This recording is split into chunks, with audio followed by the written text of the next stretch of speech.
Hello dears, welcome to another episode of Craftmerint. Today, let's make a beautiful Easter special craft using some waste materials. So stay tuned and watch till the end.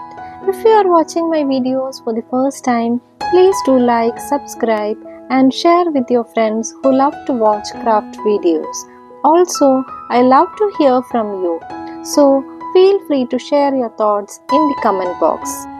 Stay tuned till the end. Thank you so much.